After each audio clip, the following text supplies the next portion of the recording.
Hello, my name is Tanya Morningstar Darling, and I am in Beaune, in the region of Bourgogne, France, in the central eastern part of the country.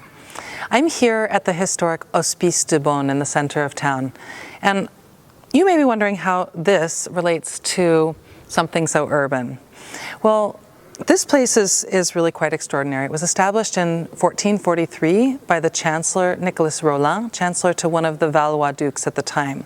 This was a powerful and wealthy part of France at that period. And this period also represented the most probably significant part of the 100-Year War and also the tail end of the Black Plague. So there were a lot of sick and injured people at that time in the country. Nicholas Rollin wanted to leave a legacy for himself, along with his wife, Guigon de Salins. And so what they did was they used their power, their privilege, and their money to establish this place, the Hospice de Beaune, also known as the Hôtel de Dieu. This place was a place, it was a hospital, but as you can imagine, the science at the time wasn't really adequate enough to probably treat the injuries of these people and restore them to health. And so it was more a place to care for their bodies and their spirits in the last moments of their lives. And what's so remarkable and even revolutionary about that concept is that at that time, the lives of poor and peasant people was not valued. And so at this place, as it relates to wine and the history of wine, what's so remarkable is that those peasants, those sick and those dying, ate good food and drank good wine in the last moments of their lives. There's a Cistercian saying, an old Cistercian saying. The Cistercians were an order of monks that cared mostly for the vines and winemaking in that period.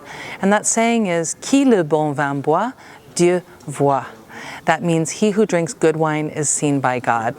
And so it was central to the concept of this hospital that the peasants should drink good wine and eat good food and also have a comfortable bed in their last moments so that they would be both restored and die with dignity, but also that they would be seen by God and received into the gates of heaven because they had good wine in their bellies.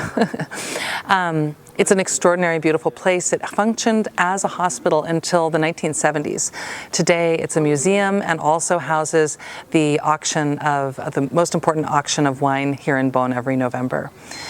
I love to share stories about wine history with my students in the classroom and also in my online wine history course that I created for Napa Valley Wine Academy, because it helps us to appreciate the wines that we love more by giving context to their cultural meaning.